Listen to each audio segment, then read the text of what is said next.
Right, hello folks. Just thought I'd come back with a quick vid. And this video is going to look at why research is important. Um, last weekend I had a lovely day on Saturday in Thetford, where I had a look. Well, just went for a general potter around, popped into the Dad's Army Museum as well, and filled myself with tea and cake, and saw my mates Dave and Sue as well. And yeah, it's a lovely little museum. Although I yeah do rib Dad's Army a fair bit as for its use as a historical documentary. I'm still a big fan of it, and like I say, if you're ever in Thetford, do go to the museum. It's well worth it. It's a lovely little museum, and you can't beat the cafe as well. The tea and cake is absolutely fantastic. So after doing that visit over the weekend, I did a little post on the Remember the Regulars Facebook group about one of the key defensive positions in the town and what my research has shown about that. Primarily that although the town is now synonymous with the Home Guard, the early defence of the town saw units of the Home Forces, so territorial army units and all this stuff, deployed to the town, and the bridge behind where the Captain Mannering statue is was a key part of that initial defence of the town. So I did a little post on that, and that since then got me thinking about why it's important to actually research Second World War defences and the units of the Home Forces that defended them, because in the kind of like meantime since Saturday, I've seen uh, two examples online of really like a complete lack of research, as in no research has been done whatsoever. So there was something about I saw what was it?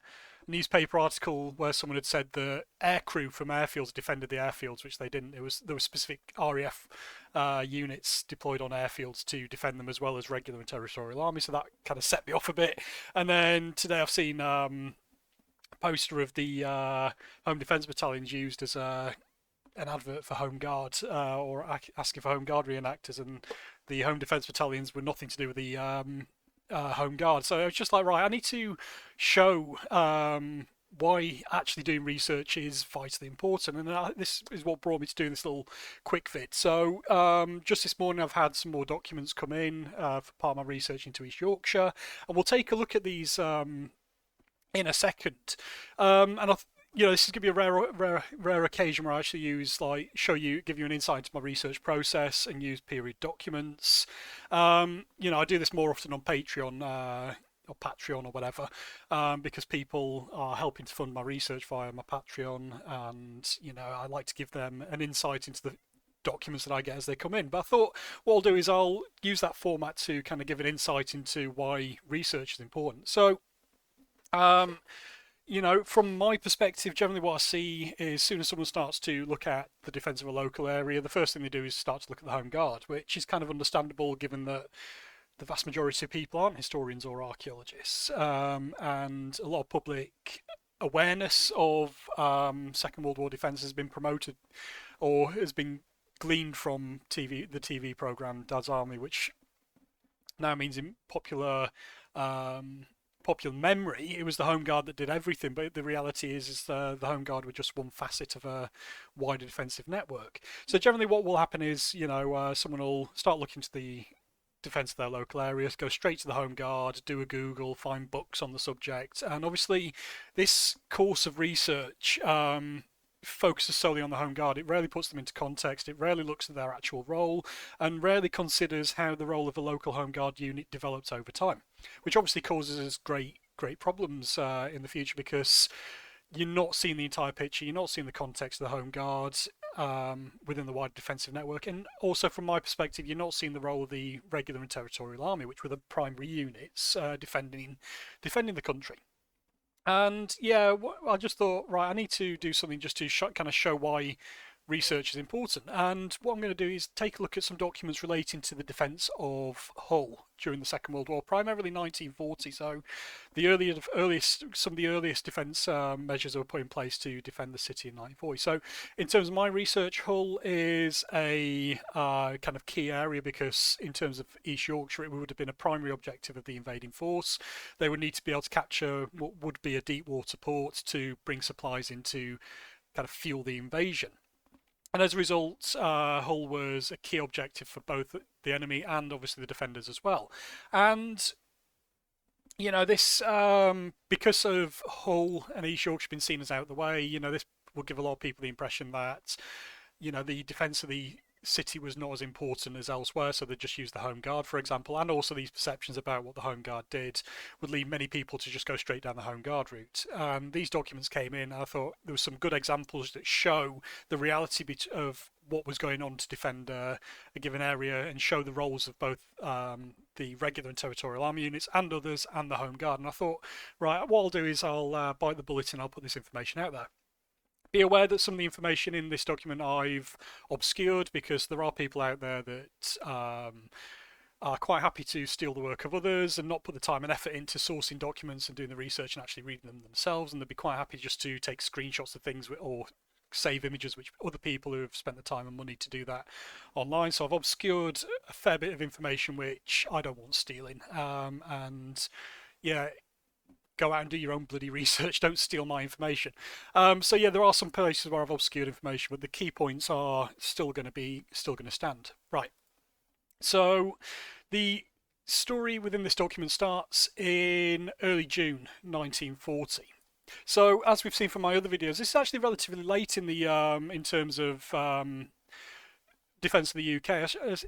Have a watch of my invasion threat series as well. 1939 was when things kicked off, and the defence of Hull and many East Coast ports was something that was considered that early on. But what's interesting is Hull was assigned its own garrison, so this was a kind of autonomous unit responsible for defending the city itself, including the docks and elsewhere. And this is an absolutely cracking document, this, which is the war diary itself. So when you get a war diary, you'll get things like operation orders, which we'll see in a bit, but also the day-to-day goings on in the area as well. And this one's really cool. So it actually highlights the formation of the Hull garrison. Some details here about the Lord Mayor being involved, Town Clerk, Rear Admiral in charge of Humber, AMLO, not sure what that means, East Riding. You've also got mention of the 50th Battalion King's Own Yorkshire Light Infantry, which were a holding battalion for the King's Own Yorkshire Light Infantry.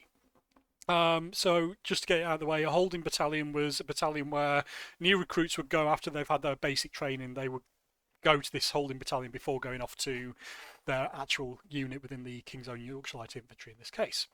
So what's worth, so this gives us straight off the bat some really interesting clues about who was responsible for defending Hull as part of the Hull garrison. So we see here that the commander of the 66 division, which was responsible for defending East Yorkshire in general, placed the following troops at the disposal of the Hull garrison. So we've got the 6th Home Defence Battalion East Yorkshire. So Home Defence Battalions were not Home Guard. Minus 3 companies, which is interesting. So 1 company we can say of the 6th Home Defence Battalion East Yorkshires. We've also got 5th Battalion South Staffordshire Regiment, who were located at Brough.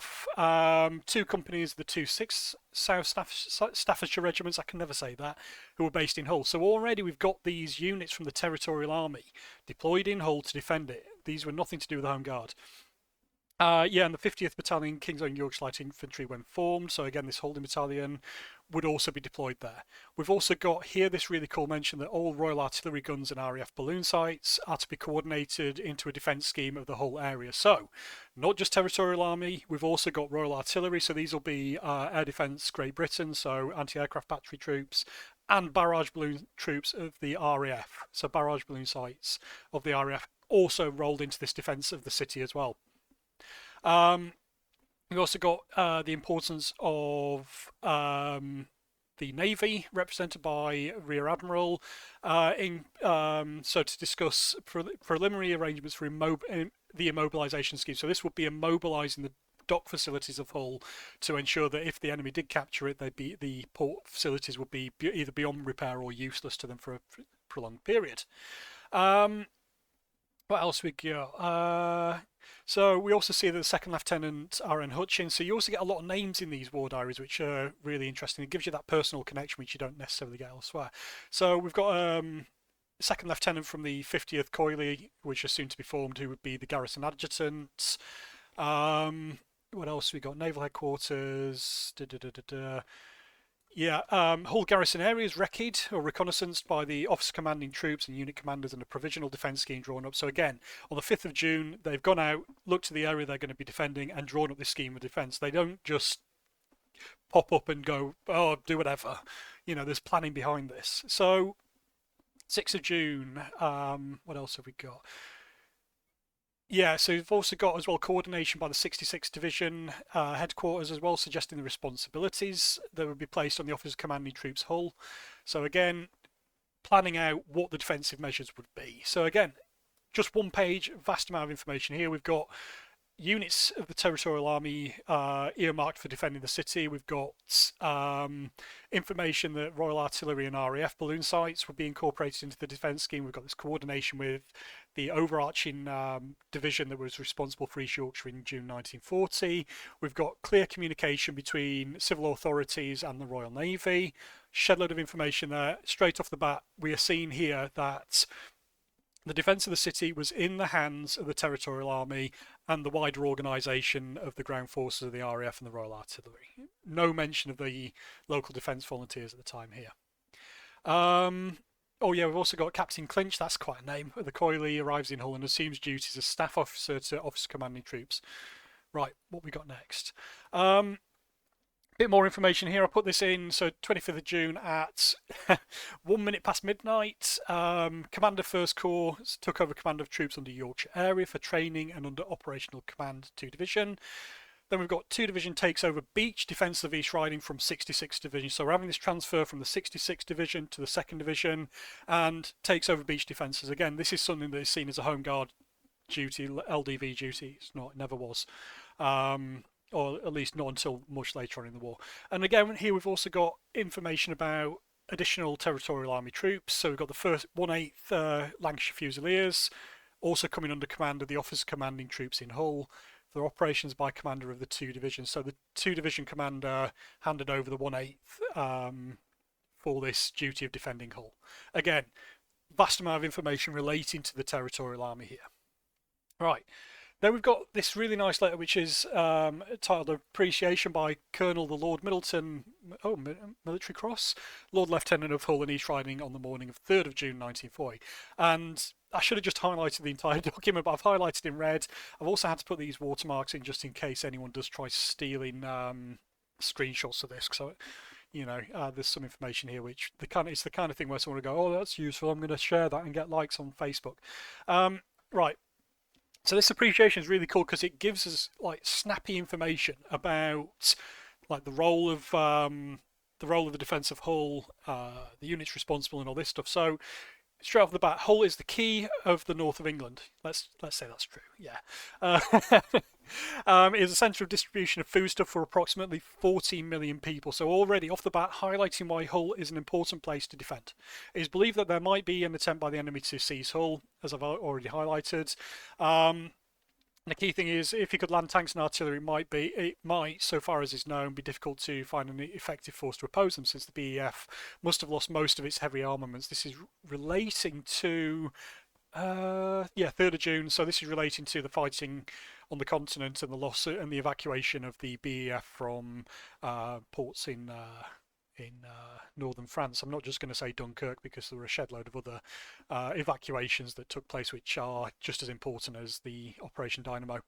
I like this here. The defence of Hull is a military problem of great importance, obviously because you've got key ports, key objective of the invading force, and also this importance as a place for distribution of food for 14 million people. So yeah, it includes the destruction. So great importance. So the docks would need to be demolished and denied to the enemy, and also as well the foodstuff as well would need to be protected too. So that's really interesting. Further mention the Navy here. So it's understood that the blocking of the mouth of the River Hull is a naval responsibility. So that's already in hand. So again, coordination with the Navy. I also like this here as well. So he's not skirting around the situation. He literally says here the military situation as a whole does not appear to be satisfactory. So already highlighting the issues in the reason for defence, the issues that are in place in terms of defending Hull, and also that the military situation on the whole is dire, let's say. We also have mention here of the wider context within which Hull sat. So the Yorkshire area in 66th Division seem to share responsibility and are working on more or less parallel lines. The result is inevitably a certain amount of confusion, which is interesting. So you've got these two other organisations that are doing a similar thing to the Officer Command in Hull, and there is a bit of confusion about what's meant to be going on. That's interesting to see. So the new military commander believes that the destruction of the docks is his responsibility, which, given that he's commanding the area, you'd expect that. Again, showing you instantly here that the responsibility for demolishing the docks was nothing to do with the Home Guard. It was in the hands of the officer commanding Hull Garrison. The defence scheme for Hull, adopted many months ago, may be obsolete in the totally different circumstances of today. The military commander should have some clear direction in this matter. So, already pointing out here as well this need for updating defensive plans as well. There's this often this perception that the defence of an area was half-arsed and no one gave a crap about it. In reality, defensive plans were drawn up and these were amended over time because the defensive schemes would need to be changed over time in light of new enemy threats. And again, showing here that there's a key consideration here for the defence of Hull to be reconsidered. What did I put in here? So there's something about the military commander lives 11 miles out of Hull and has no staff available to him to carry out his new duties. He states that if he moves his battalion headquarters... yes, this was it. So if the commander moved his battalion headquarters into Hull and used his staff for his duties as officer commanding troops in Hull, the command and administration of his own unit may not be possible. So this is one of the reasons why Hull was given its own garrison and garrison commander. So the general officer commanding the 66th Division, immediately invasion occurs and one German lands, he must command his battalion. So the battalion commander had to have his own responsibilities rather than having to focus on defending Hull as well. That being so, there would be no military commander in Hull, surely in a satisfactory situation. So one of the reasons why it was key to give Hull its own officer commanding or officer to command the defence of the city was because the military commander, I'm assuming this is 66th Division, or at least the battalion that was in the area potentially. I need to look into this because it doesn't quite say. But it makes the key point here that Hull needed its own military unit and military headquarters to coordinate its defence so as to free up the local battalion to do what it needs to do in terms of its wider defence. And that's a way of summarising that. Yeah, military commander. Anyway, does it say who this is to? No. Anyway, and again, reiterating here, the matter of accumulation of foodstuffs in Hull may be the concern of the Ministry of Food, but nonetheless is a military matter of great importance. Without food, an enemy force with precarious sea communications might be compelled to surrender very soon. With a large stock of food available, there is capacity for their operation. The four operations would be considerable. So what he's saying here is if the enemy captured Hull and its large amount of food that's stored there, this might give the enemy the ability to prolong its invasion attempt. Again, showing the wider situation. So Hull wasn't just defended because of it being an important dock. There was also this large amount of food there which also played into the wider scheme of things as well, and showing this great amount of consideration of the wider picture in terms of defence. So if someone had gone down the Home Guard route, they'd have found a bit of information about a couple of local Home Guard units, then instantly assumed that the Home Guard would have demolished the port and all this stuff, and not got this additional detail into why Hull was, not got this additional detail, which is vitally important. Can't remember what this is. Oh yeah. So this is just showing more information about the units deployed to Hull. So the 50th Hull Battalion, the King's Own Yorkshire Light Infantry. And then the 2/6 South Staffordshire Regiment, again, been deployed to Hull, minus one company which had been sent off to Spurn Point. Yeah, we're granted local rank of Colonel. Okie doke. Colonel Laverick. Assistant, I'll act as liaison officer. So just a bit more context. Officer commanding will rejoin his battalion in Bruff. So yeah, again, just a bit more information about the 2/6 South Staffs been deployed to defend Hull. Again, this information is something that wouldn't come out if you're just looking at books. I put this in about the 46th Division because this one document then gives us insight into a completely different area. So we're looking at Sheffield and Rotherham, good old South Yorkshire. In relation to the Commander Royal Artillery 46th Division. So again, something that's often believed is that inland areas were defended solely by the Home Guard, when in reality you had division and corps troops deployed much further inland. And this shows here that the Commander of Royal Artillery of the 46th Division was responsible as the competent military authority for the boroughs of Sheffield and Rotherham in terms of defence. Outline of what their duties were: so provide aid in civil power. So if towns and cities were bombed heavily, then troops under the CRA 46th Division would be deployed to help out.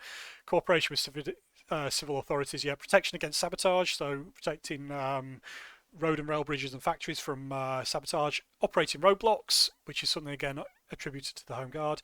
And finally, we get a mention of the LDV here, so observation and action against parachutists, which is again something that's seen as completely the responsibility of the local defence volunteers, the Home Guard.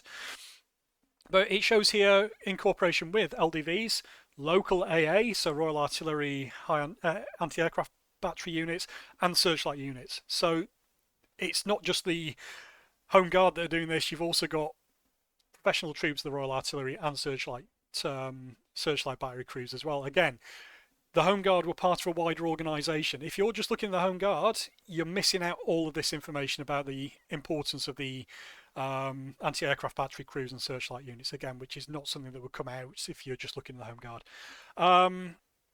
So we have the units here which were deployed under the CRA 46th Division. So you've got the, doesn't actually tell you which battalion. Oh, the Holding Battalion of the Duke of Wellington's Regiment. Again, another Holding Battalion.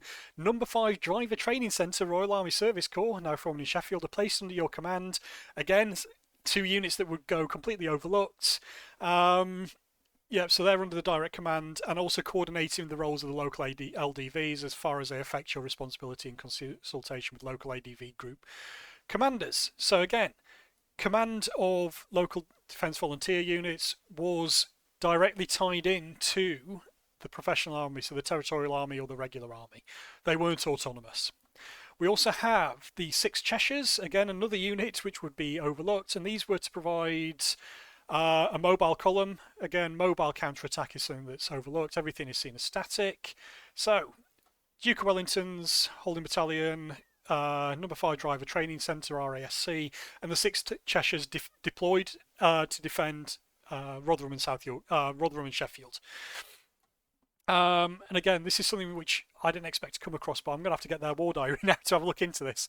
But this is why looking at these war diaries is vitally important, because you're constantly getting information from elsewhere which sets the context and sets the scene.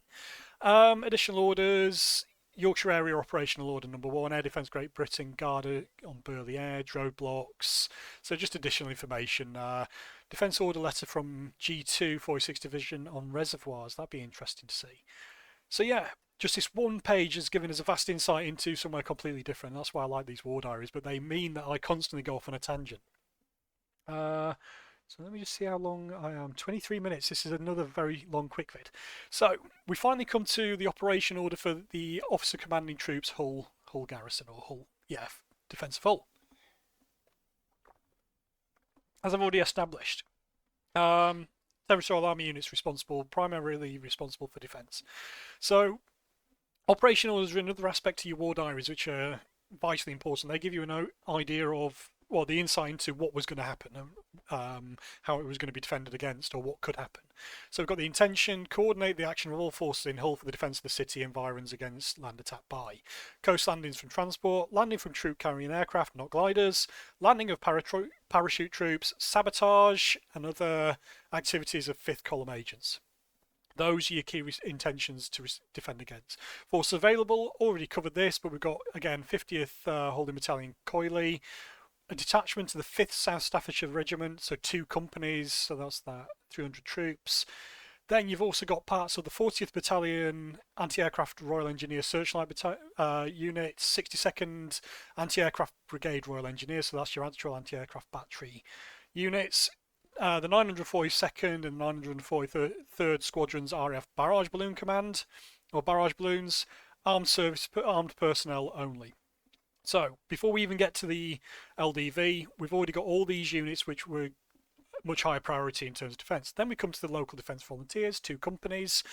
I'm not sure how... So Home Guard companies and platoons have a different, quite disparity in the number of troops within those, but let's just say on paper that should be 300 if I'm going by what the regular and territorial army had. Then we've got the 2/6 Battalion South Staffordshire Regiment, less one company, so 4 companies in a battalion, is it, I think?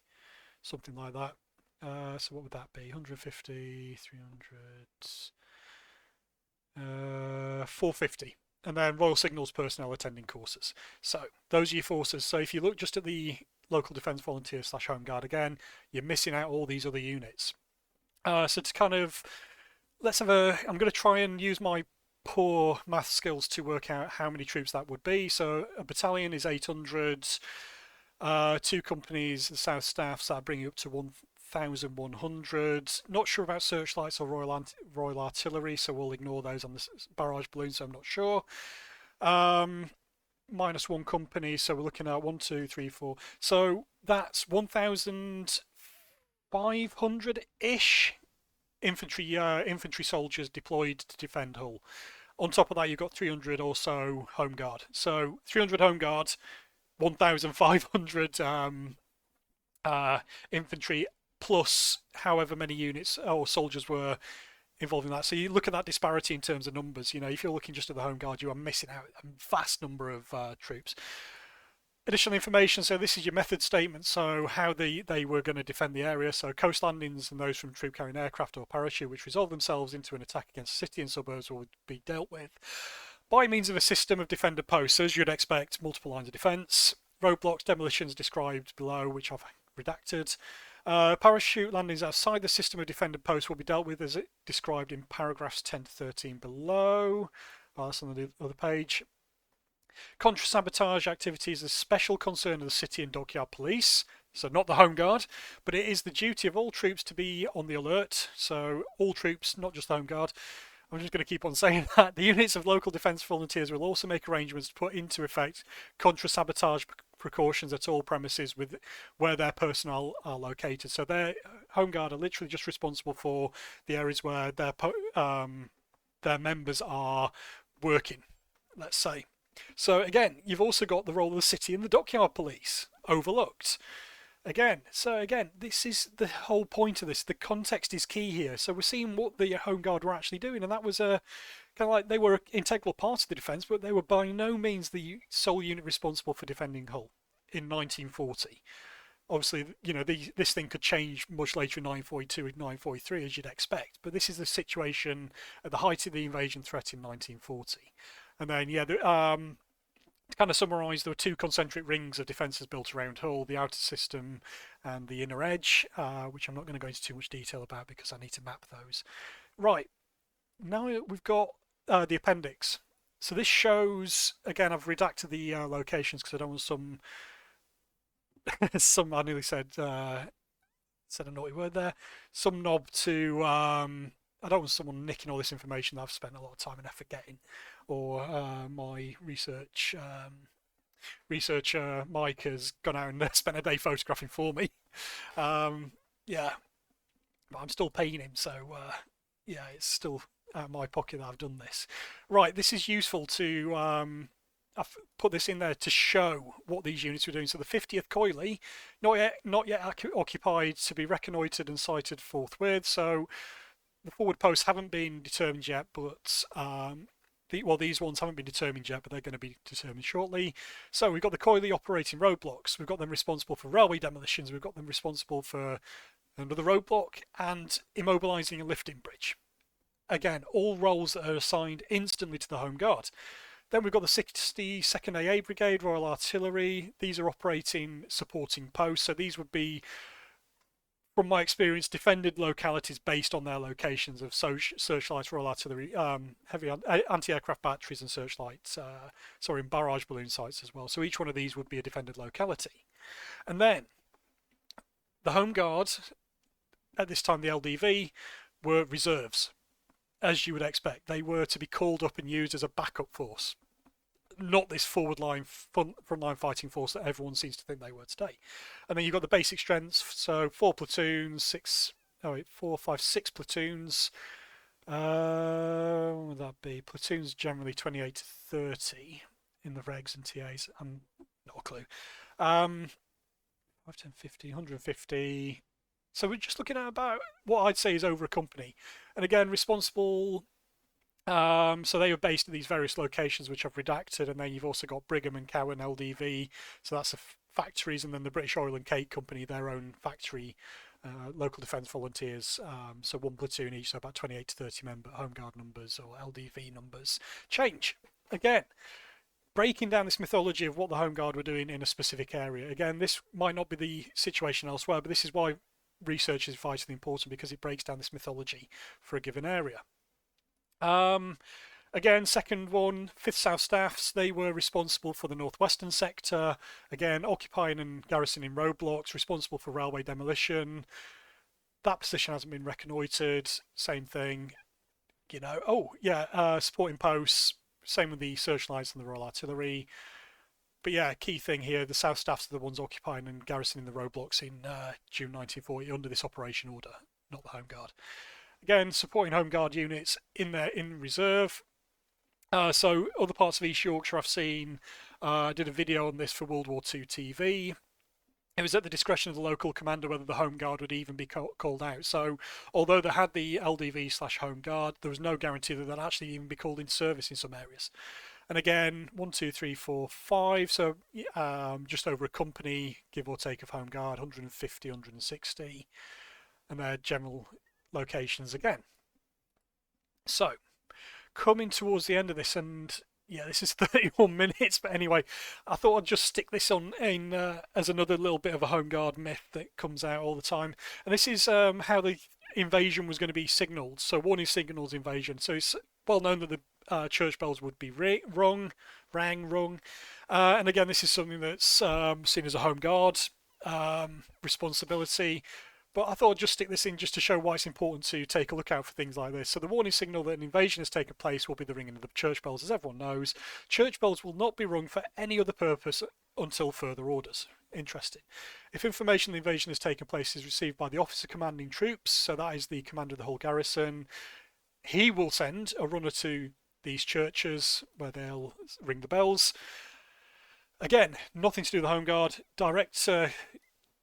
Direct responsibility of the officer commanding Home Guard. I love this. If a competent military authority in the whole area receives reliable information that invasion has taken place, he will send his information immediately to the officer commanding troops. So you've got this chain of command represented here as well. Again, showing that this was part of a process. The Home Guard weren't just going to think, oh yeah, let's go out and ring the bells because we think invasion is going to happen. It was nothing to do with them. It was all at the discretion of the officer commanding troops. And then you've also got a list of the competent military authorities. No Home Guard there. But again, the officer's commanding. So, yeah, he might give the order to the Home Guard to do this, but there's no evidence for that here at all. These are the units which would be responsible for putting out the order to ring the bells in 1940. So all the above officers may satisfy themselves. The information is reliable before giving the order. Okie doke. Oh yeah, this was interesting as well. I've not come across this before, so this is a bit of a bonus. So number 5, procedure taken by RAF personnel when landing by paratroop. Because obviously if someone sees someone bailing out of an aircraft, it might be assumed that they're an invading force. There's these very specific orders here for what RAF are meant to do to, once they bail out and if they come into contact with defending troops, and this was obviously agreed on with the RAF and the defending troops so that the RAF pilots wouldn't get shot or whatever, the crews wouldn't get shot. So yeah, that's worth putting in there as well. So vast amount of information just in these couple of pages. I can't remember what my next slide is. Let's finish off with the conclusion. So as with all the stuff I do, I like to show that the defence of the UK is not as simple as old men and young boys just being thrown out to do whatever and take on the Germans head on. There is, that is a massively outdated, outmoded view, which is largely ahistorical. So I want to just kind of summarise with some of the conclusions that I've had by doing this video. So by consulting and doing actual research rather than just doing Google searches and looking at some published books and going straight to the Home Guard, We can learn much more from the period documents associated with the defence of a local area that were kept by the regular and territorial armies and other units of the home forces. We can, as you've seen this video, this was meant to be a quick video. I'm already over 30 minutes, and this is just a fraction of the documents, fraction of the information within this document that I've shown you, which I won't be referencing. Do your own research and find it. So hopefully I've shown that we can learn much more from period documents than the tired old tropes and all this stuff. Next, context. Context is vitally important to understanding why an area was defended, but also looking at the units that were responsible for defending an area. Without this context, we have such a blinkered understanding of how an area was to be defended. Same as, if people are going to look solely at the Home Guard, then they really need to put the Home Guard into their actual context as well, rather than seeing them as the primary fighting unit of a given area. This context within which the Home Guard sits is vitally important to actually showing their real role, but also as well it shows how significant their role was within the wider scheme of things. The Home Guard were a component, and a vitally important component, of a wider professional military defence. And this is something that's completely lost today. By not putting the Home Guard into context, we continue to see the mythology of them being bumbling and inefficient and rubbish. We continue to see them as an isolated fighting force, when in reality they were just one component of a much wider and much more extensive, well-planned fighting force. So context is vitally important. Another thing that we generally don't see is the context of how the Home Guard developed over time as well, which is overlooked. Same as the Home Forces, we need to see how the Home Force integrated and interacted with other units in their local area, which is something I've shown here. So again, in archaeology, context is everything. This is something that needs to be applied to the history and the historical research in this type of thing as well. Context is vitally important. If you don't understand the context within which units sat, then you don't understand the wider picture. Which brings us on to wider context, as I showed with that document from the 46th Division. Putting the units in their wider context is vitally important too as well. So although you can choose to look at one given area, so for example in regards to this, I could do an entire case study just looking at Hull. But a key part of that would be looking at the wider defence of how the county of East Yorkshire would be defended, which is what I want to look at. In terms of localised wider context, we also have this key point of regular and territorial army troops operating with and alongside anti-aircraft battery units, searchlight crews, barrage balloon crews. Again, if you're looking just at the infantry, then you're cutting out this wider role as well. So in terms of my work in the Home Forces, I'm not just going to be looking at the Royal Artillery. I'm going to be just looking at the territorial and regular units. I'm starting to lose it now. I will also be looking at where possible searchlight units and Royal Artillery units as well, which is something I'm doing in Thetford at the minute as well. In my Norfolk research. Telling the story of overlooked units, as I've just said, the story of the searchlight crews, the anti-aircraft battery crews, and the barrage balloon crews is just as important as the Royal Artillery, regulars, Territorial Army, and the Home Guard. So we really need to be telling the story of these overlooked units. Just focusing on the Home Guard is no longer adequate, and again, it's led to all the issues that we've got today. Looking at these period documents also shows clear organisation, planning and forethought.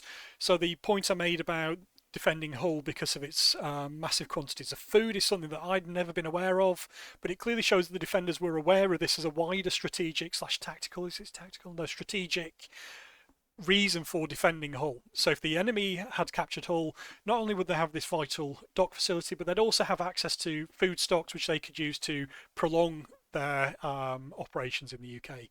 And again, this clearly shows that the people defending the UK and the people responsible for defending the UK knew exactly what they were doing. They weren't just bumbling idiots who just chucked troops around, chucked old men and young boys around with broom handles with a carving knife on and all this stuff. They knew what they were doing. And again, the negative effect that Dad's Army has had on our understanding of this is palpable, and it's something that really needs to be moved on from. And then kind of moving on from that as well, looking at these documents clearly shows the defence was taken seriously. So the communication, the insight into a local area, how an area was to be defended was of key importance and taken massively seriously. So that's the end of this video. I hope you've enjoyed that. This is the kind of thing that I tend to do more often on Patreon, though it's usually little snippets of information, but do check that out. Link in the description. the usual kind of stuff like if you like this video, like and subscribe. If you don't like it, tough. If I've completely destroyed your long-held beliefs of how that the home garden, were the primary unit of responsibility for defending the UK, then I'm sorry about that, but this is history, this is what happens. Yeah, I hope you've enjoyed that. It's not much of a quick vid, but I'm just going to call it that. But yeah, anyway, thank you for watching. I hope that's been good. I'll see you later. Bye.